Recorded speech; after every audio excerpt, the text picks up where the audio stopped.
사도행전 19장 1절부터 20절까지인데요. 우리 같이 말씀 7절까지만 함께 봉독하겠습니다. 말씀 읽겠습니다. 시작. 아볼로가 고린도에 있는 동안에 바울은 높은 지역들을 거쳐서 에베소에 이르렀다. 거기서 그는 몇몇 제자들을 만나서 갈라디아 지방과 부르기아 지방을 여러분 믿을 때 성령을 받았습니까? 하고 물었다.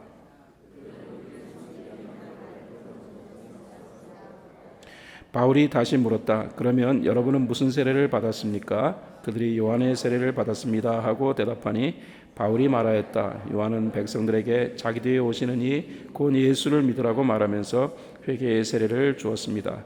이 말을 듣고 그들은 주 예수의 이름으로 세례를 받았다.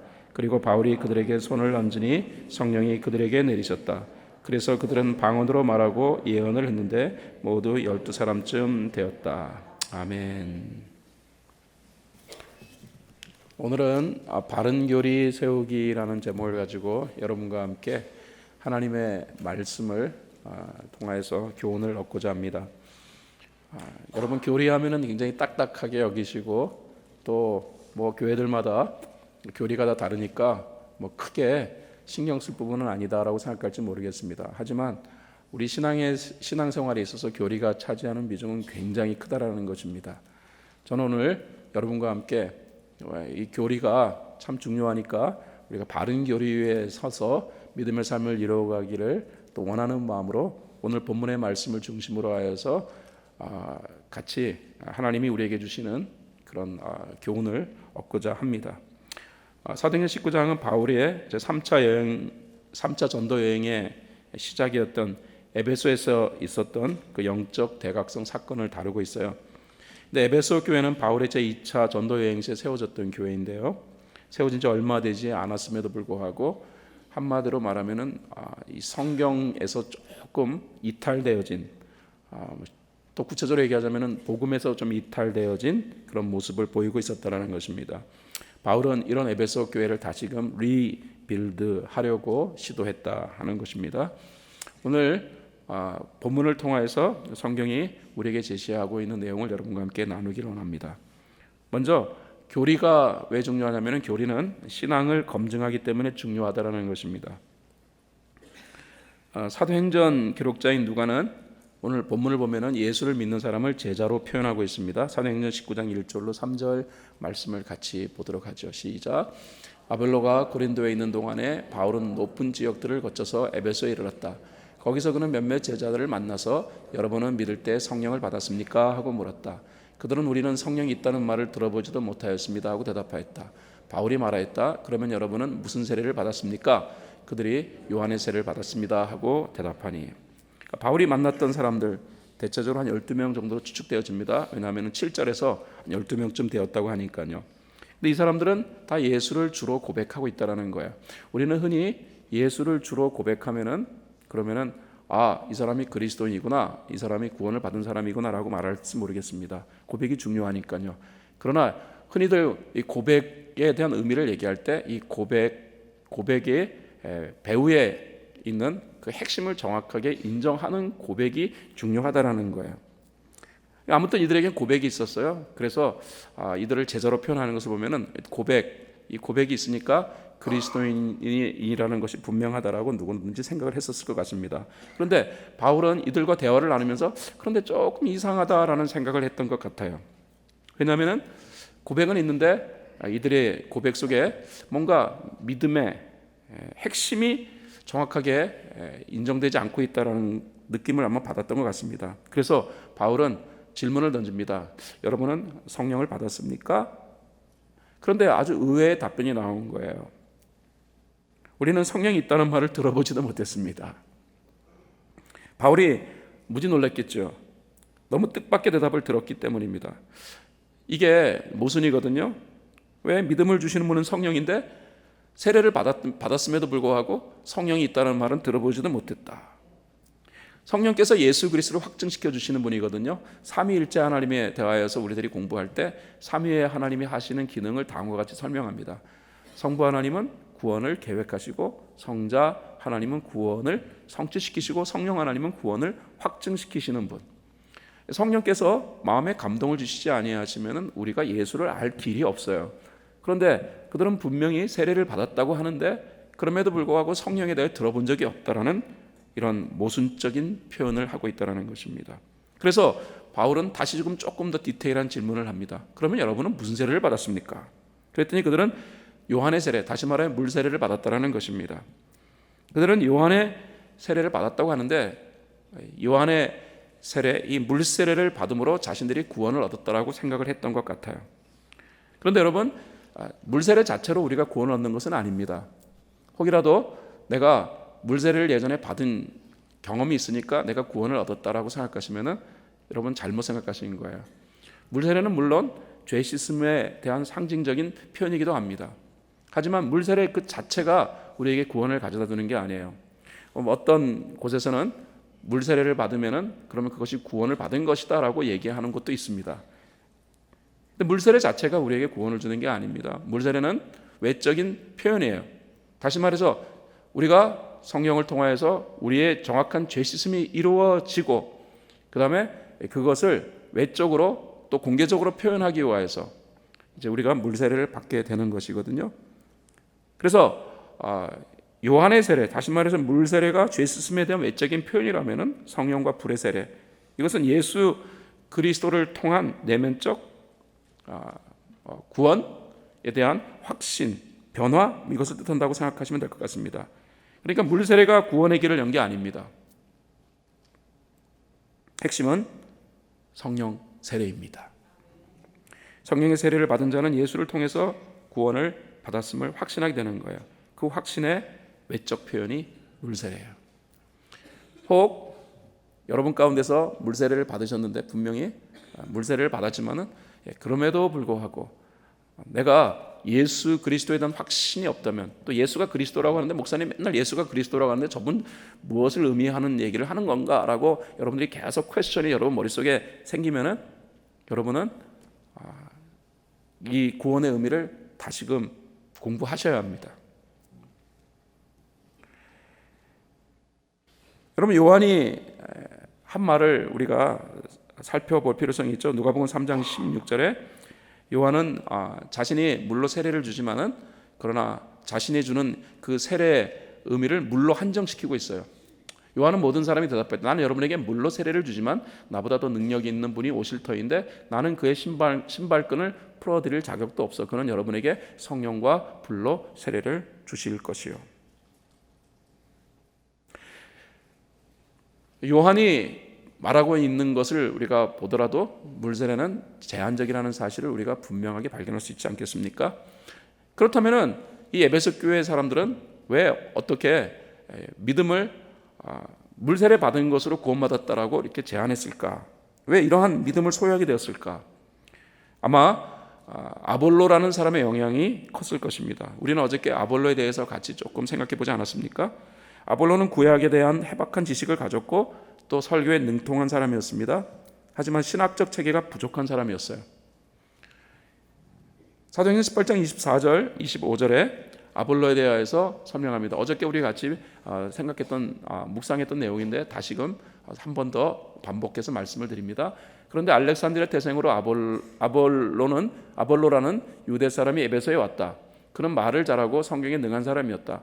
그는 이미 주님의 도를 배워서 알고 있었고 예수에 관한 일을 열심히 말하고 정확하게 가르쳤다. 그렇지만 그는 요한의 세례밖에 알지 못하였다. 여러분, 에베소 사람들에게 성경 분명히 얘기하기를 아볼로가 에베소 와서 말 잘하고 성경에 능한 사람, 그래서 그는 그 주님의 도를 알고 있었다. 그리고 예수에 관한 일을 열심히 말하고 또 정확하게 가르쳤다라는 거예요. 열심히 자신이 알고 있는 지식의 한도 내에서 가르쳤지만 그러나 성경은 이렇게 말합니다. 그는 요한의 세례밖에 알지 못했더라고요. 사실 복음적 관점으로 보자 그러면은 그는 불완전한 믿음을 가지고 있는 사람으로 분류될 수밖에 없어요. 그래서 이 불완전한 믿음을 일찍이 브릭실라와 아굴라 부가 느꼈기 때문에 그를 데려다가 복음에 관하여서 설명을 해줬을 거예요.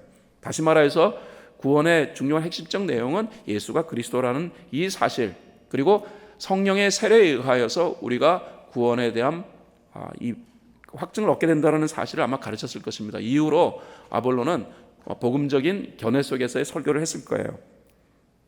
하지만 그 이전까지만 해도 아볼로는 불완전한 그런 믿음의 소유자였다.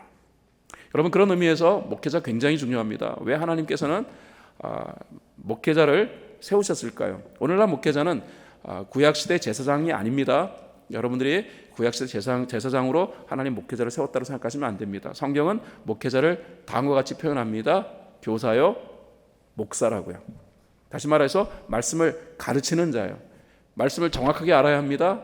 그리고 말씀이 어떤 의미를 가지고 있는가를 정확하게 알아야 된다는 말이에요. 다시 말하여 신학적 체계가 분명해야 된다는 거예요. 신학적 체계가 분명하고 영혼을 사랑하는 이 두 가지 기능이 있어요. 앞으로 여러분들이 글로벌 선교교회에서 사역하는 모든 목회자에 있으면 두 가지 requirement를 여러분이 제시해야 돼요. 얼만큼 인물이 좋은가? 인물이 좋은 시대는 끝났습니다. 인물로 따지자면 저는 글로벌 교회에서 사역할 자격이 없는 사람이죠. 얼만큼 말재주가 좋은가? 물론 설교 잘해야 합니다. 그러나 그 설교도 분명한 그런 신학적인 바탕 위에 있는 설교를 해야 되는 거예요. 얼만큼 그 다음에 재밌게 사역을 하는가? 이런 거 중요하겠죠. 그러나 정말 중요한 것은 얼만큼 바른 신학적 토양을 갖추고 있는가. 두 번째, 얼만큼 성도를 사랑하는가. 두 가지입니다. 앞으로 이 두 가지 관점에서 여러분들은, 우리 교회는 그런 교역자들을 세워갈 수 있으면 좋을 것 같아요. 오늘날 교회가 넘쳐나고요, 또 교회에 속한 성도들 넘쳐나고 이들을 가르치는 목회자도 많고 너무 감사한 일이죠.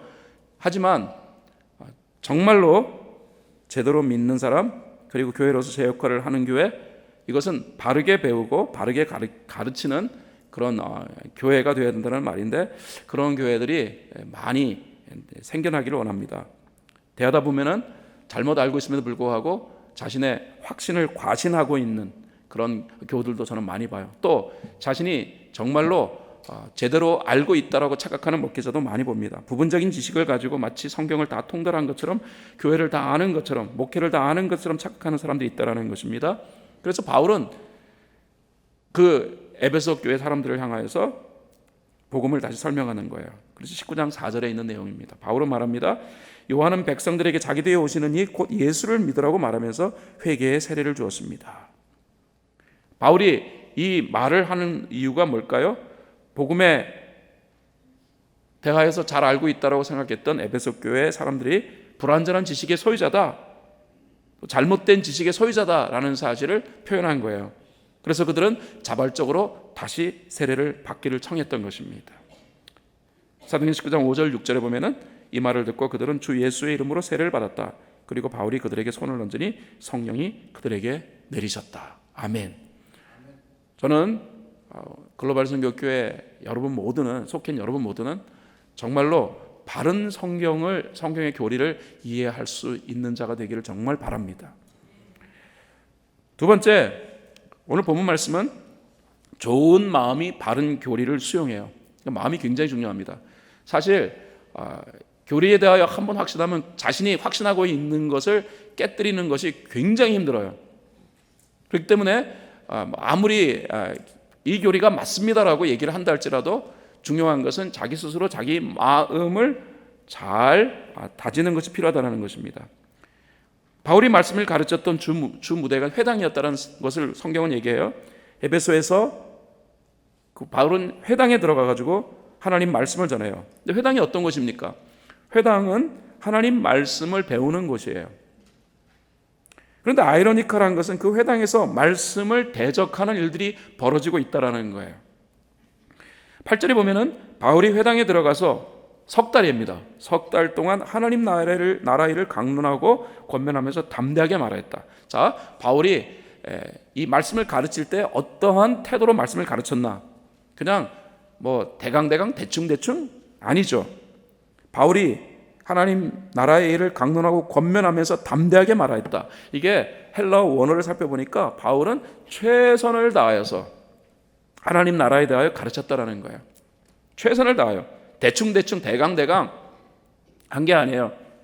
그리고 석 달입니다. 우리는 지금 40일 캠페인을 하지만은 바울은 장장 90일에 걸쳐 가지고서 하나님 나라의 일, 다시 말해 복음에 관하여 설명했다라는 거예요. 존 스토트는 이 부분에 관하여 주석하기를 바울이 목숨 걸고 설교했다라고 그렇게 표현하더라고요. 석 달. 이 정도 했다면 알아들어야 되지 않겠습니까?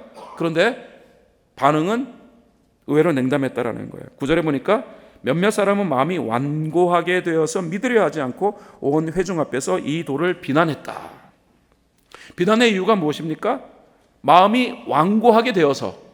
여러분, 그냥 비난이 나오는 게 아니에요. 비난이라는 기난 나오는 게 아닙니다. 내 마음이 굳어지면은 비난하게 되는 거예요. 아무리 하나님 말씀이라도 마음이 굳어지면은 그 말씀이 흡수되는 게 아니라 말씀이 튕겨져 나가는 거예요. 마음밭이 거칠었다. 우리는 여기서 정말로 좋은 교리를 수용할 수 있는 그런 조건을 갖춰야 되는데 그 조건 중에 하나가 좋은 마음밭을 갖춰야 된다는 거예요. 그래서 예수님은 일찍이 마음밭에 대한 부분을 설교하셨어요. 그러니까 풍성한 신앙생활의 중요한 키는 마음이다. 우리의 거친 마음으로는 절대로 예수님이 하신 말씀이라 할지라도 말씀 수용 못한다는 거예요. 마태복음 13장에 예수님은 밭의 비유에 관해서 비유로 말씀하셨잖아요. 4가지 마음밭을 말씀하셨잖아요. 길가, 돌밭, 가시밭, 좋은 땅. 길가, 돌밭, 가시밭에 아무리 좋은 씨앗이 떨어지더라도 절대로 결실하지 못한다. 그런데 좋은 땅에 떨어지면 30배, 60배, 100배의 결실을 이룬다. 예수님이 말씀하시고자 하는 그런 주 핵심이 뭡니까?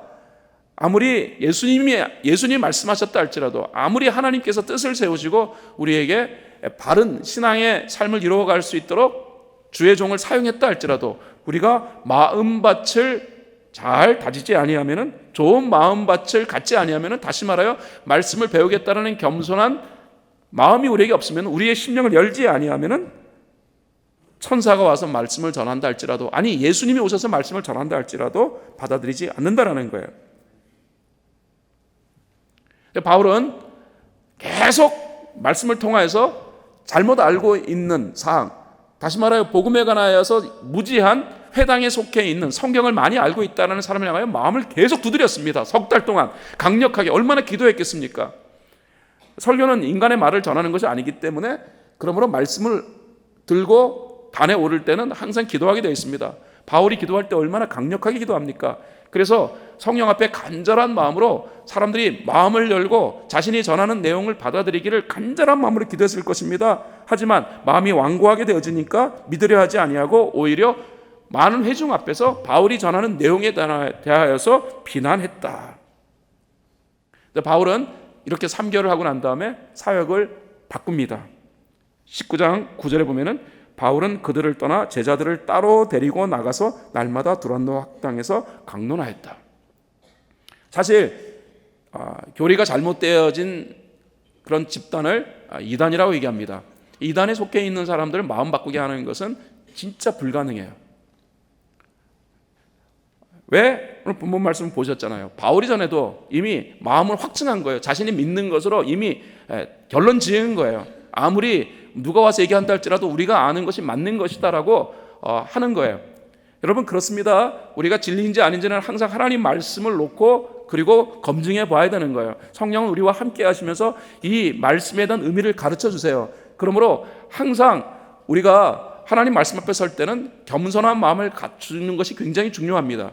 그런데 이단에 속한 사람은 이미 겸손이라는 마음을 그냥 악한 영이 확 막아버렸기 때문에요. 겸손이 없어요. 이단의 모습은 뭐냐면요, 자신들이 진리라고 생각하기 때문에, 거짓된 가르침에 그냥 넘어간 사람이기 때문에, 그러므로 하나님 말씀 앞에서 이 말씀을 놓고 다시 한번 그런가 하여 확인해 보는 작업을 하려고 하지 않아요. 그래서 이단에 속한 사람들을 다시 건전한 교리로 바꾸는 것은 거의 불가능합니다. 그러니까 바울이 방식을 바꿔요. 그래서 떠나요. 3개월 또 하고 난 다음에 안 되겠구나 생각하고 떠나, 그는 두란노 학당이라는 곳에 가가지고 2년간 말씀을 전했습니다. 그랬더니 이번에는 결과가 달라졌다라는 거예요. 10절에 보니까 이런 일을 2년 동안 하였더니 아시아에 사는 사람들은 유대 사람이나 그리스 사람이나 모두 주님의 말씀을 듣게 되었다. 오늘 본문 통화에서 이 마음이 얼마나 중요한 것인가를 우리가 발견하게 됩니다. 거친 마음으로는 진리가 선포되어져도 그 진리에 대하여 거부합니다. 바울이 최선을 다했음에도 말씀의 결실이 맺어지지 않습니다. 그런 의미에서 우리들이 하나님 말씀을 받아들이려고 할 때 항상 기도해야 될 것은 성령님 나의 마음을 주장해 달라는 간절한 기도를 하는 것이 필요하다는 거예요. 말씀을 전하는 자도 기도하고 올라와야 되고요. 그 다음에 말씀을 받는 여러분도 성령님 앞에 간절하게 기도하셔야 돼요. 호세아 10장 12절 말씀 같이 읽어봐야 되겠습니다. 시작. 묵은 땅을 갈아엎어라. 나주가 너희에게 정의를 비처럼 내려주겠다. 이 말씀 굉장히 중요해요. 마음 밭을 말하는 거예요. 우리의 마음 밭을 먼저 갈아엎어라. 그리하면 나 하나님이 너희에게 정의를 비처럼 내려주겠다. 이 마음 밭을 관리하는 것은 우리의 책임이에요. 항상 설교를 들을 때마다 여러분들이 듣기에 앞서서 여러분 자신의 마음 밭을 잘 갈아엎고 그리고 말씀에 귀를 기울이는 여러분이 될 수 있기를 바랍니다. 마지막 내용입니다. 왜 교리가 중요하냐면요, 교리에 무지하면 이상한 짓을 하게 돼요. 11절부터 20절 사이에 이제 바울의 영적 권능과 그리고 바울을 흉내낸 사람들의 망신이 기록되어 있어요. 그러니까 복음을 전하고자 하는 바울의 열망을 소중히 여기셨던 하나님께서는 바울에게 영적 수단으로 권능을 제공했어요. 권능이 목적이 아니에요. 여러분 신앙생활할 때 기적이 목적이 아닙니다. 기적은 수단입니다. 우리의 신앙생활에 일어나는 모든 기적은 목적을 위하여서 하나님께서 허락해 주는 일종의 축복의 통로라고 말할 수 있어요. 그러니까 여러분이 기적을 목적으로 여기시면 안 됩니다. 11절 12절에 보면은요, 바울에게 얼마큼 엄청난 기적이 나타났는가를 성경은 표현하고 있죠. 하나님께서 바울의 손을 빌어서 비상한 기적들을 행하셨다. 심지어 사람들이 바울이 몸에 지니고 있는 앞치마를 그에게서 가져다가 앓는 사람 위에 얹기만 해도 병이 물러가고 악한 귀신이 쫓겨나갔다. 이런 바울의 모습을 부러워했던 일련의 무리들이 있었습니다. 주술가들이에요.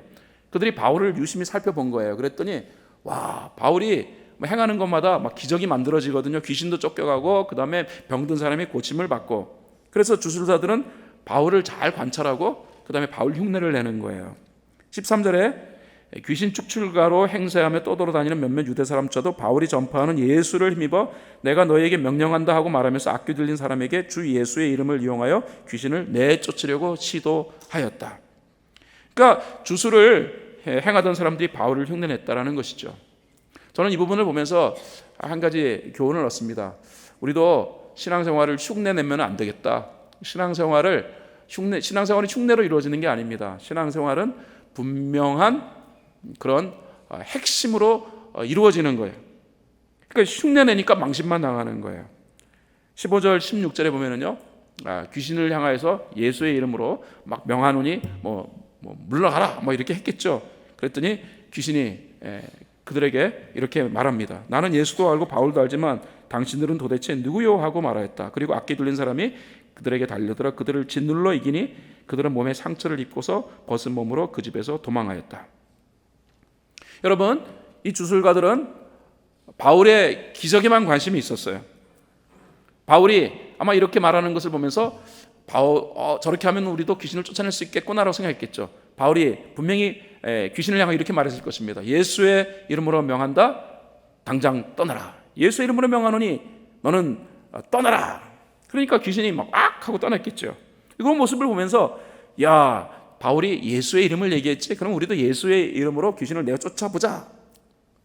그래서 귀신 들린 사람을 보고서 예수의 이름으로 명하노니 악한 귀신아 물러가라 말했겠죠. 아마 그들은 이 말을 마치 신비한 주문처럼 아마 여겼을 것입니다. 그래서 바울을 흉내낸 거예요. 그랬더니 오히려 악한 귀신이 강력한 공격으로 그들이 망신만 당하게 되어진 결과가 초래됐다는 것입니다.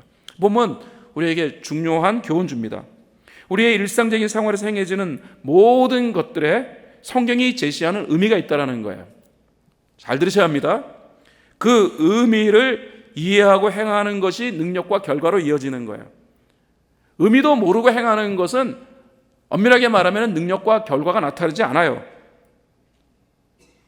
만약에 의미를 모르고 행하게 되어지면 이 주술가들처럼 이상한 결과를 만들어요. 그러므로 이 의미를 가르쳐주는 것이 바로 교리라고 말할 수 있어요. 이 교리적인 부분이 우리에게 우리가 행하는 신앙생활의 모든 부분들에 대한 의미를 가르쳐줘요. 그러나 교리는 단순한 의미만 가르쳐주는 것이 아닙니다. 교리는 의미와 더불어서 방식도 가르쳐줘요. 교리가 가지고 있는 두 가지 중요한 양 날개와도 같은 기능이 있다는 것입니다. 그 교리는 정의, 어떠한 내용에 대한 정의, 의미를 설명하며 동시에 방식을 제시합니다. 그러니까 여러분, 신앙생활 의미만 안다고 해가지고 신앙생활 잘 되는 게 아니에요. 방식을 모르면 또 문제가 되어져요. 또 신앙생활의 방식은 알았지만 이 사람들처럼 예수 이름으로 명하면 귀신이 쫓겨나가는구나 라고 생각하고 방식은 알았지만 그러나 왜 예수의 이름으로 귀신을 내어 쫓는지에 대한 의미를 모르니까 이런 망신을 당하는 거란 말이에요. 그래서 교리가 중요한 거예요. 교리는 우리에게 우리가 행하는 모든 신앙생활에 대한 정의를 내려줍니다. 그리고 그 정의와 함께 어떻게 우리가 행해야 되는 것인가에 대한 방법을 제시합니다. 이 두 가지가 굉장히 중요해요. 이 두 가지가 갖춰지지 않으면 우리의 신앙은 방향이 틀어져 가지고 이상한 데로 가요. 교리가 잘못되어서 이상한 데로 간 사람 전 무지 많이 봤습니다. 와, 어떻게 그렇게 갈 수 있을까? 그래서 교리 중요합니다. 여러분 그동안 교리하면은 무미건조하고 그냥 이거 뭐 알아야 되나라고 생각을 많이 하셨을 거예요. 그런데 교리는 정말로 중요해요. 제가 목회를 하면 할수록 저는 교리의 중요성을 자꾸 인식해요. 한동안 교리 가지고서 뭐 성경 공부하시는 분들 보면서 참 재미없는 성경 공부한다고 여겼습니다. 저보고 요즘에 만약에 성경 공부를 하면은 어떤 성경 공부를 하시겠습니까? 하면은 저는 주저없이 저는 교리를 중심으로 하는 성경 공부를 하겠습니다. 라고 말할 정도로 이 교리가 참 중요하다. 사랑하는 여러분, 여러분이 속해 있는 교회, 여러분이 몸담고 있는 교회, 이 교회가 가지고 있는 교리가 있어요. 이 교리를 여러분이 잘 아셔야 합니다. 하나님께서 왜 교리를 교회에 허락하셨는가? 우리의 신앙의 울타리를 삼게 하기 위함이에요. 그래서 말씀을 다음과 같이 저는 결론 짓겠습니다. 교리는 신앙의 울타리다. 한번 따라 하시겠습니다. 교리는 신앙의 울타리다. 여러분, 신앙이 흔들리지 않기 위해서는 교리를 잘 알아야 합니다. 제가 성경을 읽으면서 참 사탄은 예수님에 대해서도 말씀의 중심에 계시는 예수님, 말씀의 대가 아니십니까? 예수님이 곧 말씀이잖아요. 말씀이 육신이 됐다고 하니까. 그래서 아예 말씀 자체인 예수님 앞에 사탄이요 말씀을 가지고 미혹을 해요. 시편 91편인가 그 내용을 가지고서 예수님 보고 거룩한 곳에서 뛰어내리라는 거예요. 뛰어내리면은 그러면 천사가 너를 다치지 아니하게 받쳐줄 거라고. 그러면 시편 91편의 내용을 가지고서 예수님께 도전을 합니다. 예수님은 말씀 그 자체잖아요. 그 사탄이 예수님을 미혹해 한다는 걸 너무 잘 알았어요. 그래서 예수님은 즉시 도전하십니다. 하나님 시험하지 말라고요. 여러분, 마귀도 말씀 가지고 도전합니다. 마귀는 말씀과 무관하다고 생각하시면 안 됩니다. 우리가 성경적 삶을 이루어갈 때 악한 영은 때로는 말씀을 가지고 도전합니다. 그래서 교리로 우리의 삶이 정확히 울타리 쳐지지 않으면 마귀가 가지고 있는 그 말씀이 말씀이 우리를 미혹할 수 있어요. 그런 의미에서 교리가 우리의 신앙의 울타리가 되어야 한다는 것은 굉장히 중요한 의미다라고 말씀드릴 수 있어요. 그러므로 예수님은 사탄이 주신 말씀의 의미를 교리적 해석으로 물리쳤어요. 예수님이 하신 표현은 뭐냐면은, 야 사탄아, 그 말씀은 지금 사용할 얘기가 아니다. 너는 말씀을 잘못 알고 있다. 그러면서 당장 물러가라. 하나님 시험하지 말아라. 예수님이 말씀하신 내용입니다. 우리의 믿음을 그러므로 교리로 검증해봐야 합니다. 자, 올 한 해 하나님이 우리의 신앙의 울타리를 세우는 이 건전한 교리를 가지고 우리의 신앙을 바른 신앙으로 세워가고 그다음에 선교적 삶을 아름답게 이루어가는 저와 여러분 될 수 있기를 바랍니다. 자리에서 일어나시겠습니다. 말씀을 함께 적용하겠습니다. 두 가지 적용합니다. 첫 번째, 저는 여러분이 교리에 대하여 관심을 가졌으면 좋겠습니다. 우리 교회가 추구하고 있는 이 개혁주의적 교리를 여러분이 잘 배웠으면 좋겠습니다. 그리고 이 교회에서 제시하고 있는 이 교리에 대하여서 여러분들이 신뢰했으면 좋겠어요. 하나님께서 왜 목회자를 세우시냐, 왜 교단을 세우시냐면요, 이 교리를 통하여서 우리의 신앙을 보호하기 위하여 그리 하시는 것입니다.